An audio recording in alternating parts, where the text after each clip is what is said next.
Narogaro kunesu. Garo kunanotenda. Osama. Adi.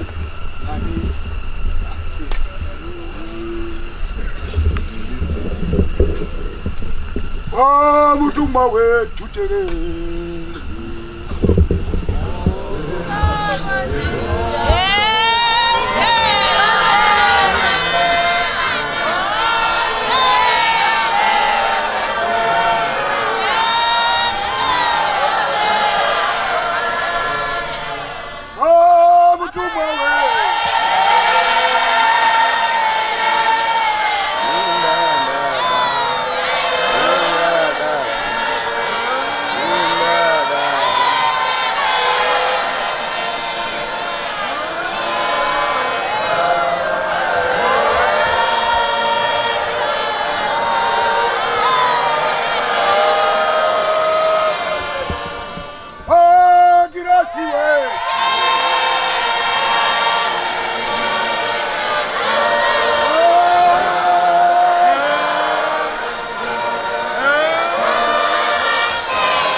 Garo kunesu. Garo kunanotenda. Sambadu gumbo chawa apostoli. Chitsauko 8, 1930 pa verse 4. Jemtuma John Marange Msorosho. 4 verse. Iwewe kana waenda koite basa la tenzi pasipo. Ise John arikutauri kwemazwaya. Usikazokutevera pane zvaunotaura nokuzviita. Asi kana ukanga usina kuteerera kana kuita. Hazouyi muno mutemberi. Pane nyaya iripo yekusazopinde mutemberi. Wese unonga asateerera paizwi rangu rendinokutaurira. Unonga asina kutoteerera paizwi rinotaurwa. Hazopindi muno mudenga. Pane nyaya yekusapinda zvemudenga. Runyaranga rokunesa. Tinofara tinotenda. Tinotenda mutumwa wa St. Nimrod. Ariwo akatitungamirira kuti tikwanise kugara mutemberi muno. Tikwanise kuzopinde kumusoro kudenga. Runyaranga rokunesa. Tinotenda naizvozvo. Uyezve tiri kugara nemhuri dzedu mune zvakanaka. Mungaita hapo icho neicho zvinovhiringidza, asi zvizhinji zvacho zvakanaka. Runyaranga rokunesa. Inini ndine kufara nekude kutenda. Zviro zvetiri kuratidzwa zviri kunakidza. Runyaranga rokunesa. Ndatoona sekuti nhasi chaiyo mapipita toaona. Runyaranga rokunesa. Ndaona sekuti hanzi anhu asakateerera handiti. Ini ndakuona sekuti anhu atokuteerera. Runyaranga rokunesa. Tiri mumisha medu umu tine ng'ombe dzetinobopa. Mukaende pane ng'ombe ine nharo, mega munotoona kuti kulima hapatori. Runyaranga rokunesa. Asi ini ndiri kuona sekuti izvozvi ng'ombe dzabopwa dzakuuya dzega pajoki. Runyaranga rokunesa. Bipi raifa nhasi rataona nemadziso. Anhu aMwari akuziya, akuzwa. Runyaranga rokunesa. Handiti zviya munhu asakateerera Pane kuteerera kuvarume, kuvakadzi, kuvana, nyaronga rokuni. Tese zvandinotaura zvizvi hapana usina kuzviona. Nyaronga rokuni. Pakataurwa kuti tiri kuda kubire pamhiri anhu azhinji anga achifunga kuti kuda kuona nyaronga rokuni. Asi pabva pataurwa kuti tine zvetiri kuda kumboite pano. Zvandoti taurwe. Kwabva pataurwa zvekuti chiuyai tiite nguva yakutopera. Kana inini ndatoone kufara. Kunoziva kufara kukauya kana misodzi inodini? Inouya handiti? Makambofaswa futi nemweya. Mweya chaiwo ukakufasa wakakuwandira kudai. Misodzi inodini futi? Zvingareurirwa. Nyaronga rokunisa. Inini ndazviona nhasi kuti anhu afaswa chaiko nemweya. Amwe ndatoona kuti misodzi yakudonha kunyaronga rokunisa. Anhu ashoma asi ndandoti munhu wese wanga afaswa nyaronga rokunisa. Izvo munhu wese wazviona ungari nyaronga rokunisa. Ameno hawo pane asimuka zvetakutaura zvamuna kuzoona nyaronga rokunisa. Nyaya iripo ngekude kuteerera. Mutumwa uri kude kuteererwa pabasa raakapuwa nerakatitaurira kuti tiye kuzotorwa nyaronga rokunisa. Kuti tipinde naye mutemberi nemudenga nyaronga rokunisa. Nechezuro chaiko mvura chaiyo pakaenda Mozisi kusvike pagungwa. Mvura yakateerera nyaronga rokunisa. Nevhu ranga rakanyorwa rakateerera rikaoma nyaronga rokunisa. Anhu akatsika neperiri kudai zvikabude guruva nyaronga rokunisa. Ini ndazviona futi nhasi kuti pataurwe nyaya yekuti simende chiro chiri kude kunesa. Nhasi yateerera yazvizwa nyaronga rokunisa. Ichine nharo. Simende ndaona kuti aichina nharo pai. Nyaronga rokunisa. Hanzi kuya mai avo vari kudikana panamba 7 izvozvi. Ndaona sekuti simende yanyiswa. Kana dai yanga yaide kutaramukira yatopo. Nyaronga rokunisa.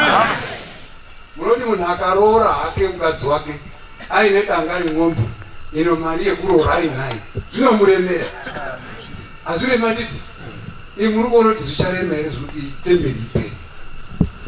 Nyaronga rokunisa. Handisi kushumaira ndikutaura zvaitika. Ndatoona sekuti July ndatotamba futi. Mazoona vanhu anga arimo kuti tatambe July. Hapeno asimuka hawasakazote akasazomirira.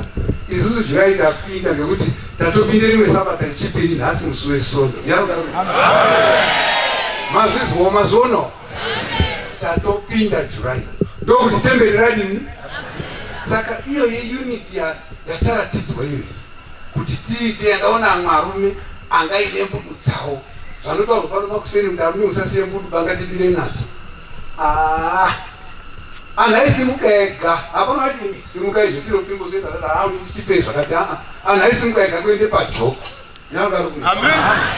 Kogadzire kuti isimba raMwari rioneke. Nyaronga rokunisa. Saka taakude kuzobve panapa tichiende kumisha kwedu. Ngatigone koite zvataona apa zvizvi.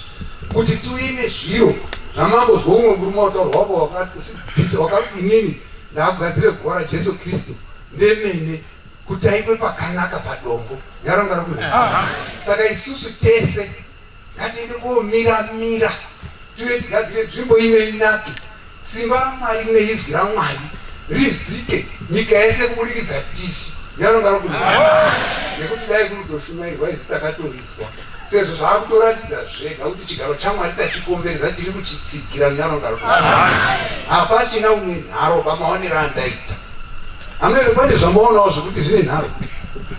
Ini ndabva ndaona kuti basa rapera. Maonero andaita ndaona kuti rapera. Ende anhu iwo anga achiite izvozvezvo. Newese wasimuka achiite zvaaita. Makomborerwa. Ngekuti makomborero aMwari kudira. Makamboona manairo anoite mvura. Ikanaya panapa pa 10 minutes. Ivhu chairo rinonga ratozwira. Ndo zvakaite makomborero amaenda nawo nhasi kumisha kwenyu. Mvura yanaya yacho ihuru. Hapana nezvese nematenda akwenda. Kana dai inyari korera yanga iri kumboshupa anhu kana kudini. Yazvizwa. Kana matambudziko azvizwa kuti zvisi kuchaita parunyararo rokunisa. Saka ini handisi kutotaura zvakawanda. Ndikutoenda hangu simba raMwari ramutumwa nemiroti rainaro. ngekuti haadaidzisi pakutaura chinhu, anototi ndazvizwa endai moti chakati. Nyaronga homboyi yese yanhu yobva yatozvizwa. Nyaronga saka nyaya iri apo tinogadzire nzvimbo yedu yakanaka yekuryira netinayo kuti anhu ari kunyika akoye azive kuti mwanda wataurwa panapa uyo ega anoona badzi kuti umambo huru unei. Nyaronga kana anyari nawo iwo ega anoye kutura. Nyaronga ngatiende kogwinya, tikagwinya tichaende kogara munyika itsva yetiri kagadzirirwa kare ndoyetichaende kogara isina zvimwe zvizhinji zvinonetsa ngekuti hadzi akutorina murombo anhu ari ese apfumi. Nyaronga marwadzo chaivo hanzi akuchitorina ikweyo kwetiri kuenda panapa ndobva ndone marwadzo nenzara itinoti zvimanjimanji amwe aswera nayo amwe taunotosinga kuti dai tatatorya mandondo kwekubika imweyo kuna kusina pazviro zviriyo zvese zvakagadzirwa zvikanaka. Nyaronga ukandorya hanzi ukandokaya shizha batsire zviro zvese kuti. Nyaronga rufu hapachina. Ndaurembesa maningi ini ndikuti hangu arume mwari waanhu azwe vhangeri raMwari. Ngachigaro chatinacho ichi ngatichidzigire nemabasa nemetinofamba zvioneke kuti tine apostori anoshumairwa mazuva ese siku nesikati. Zvinozviparidza zvega pakuita kwako. Nyaronga kwete kuti pane zvidhakwa tinooneka, pane magure tinooneka, pane mbavha tinooneka, hazvingaoneki kuti anhu ari kushumairwa. Nyaronga ngatiende koite zviro zvakanaka Mwari atirofadze mudzimba dzedu nevana vedu tione kuenda navo kumusoro kudenga. Jesu muponesi wedu.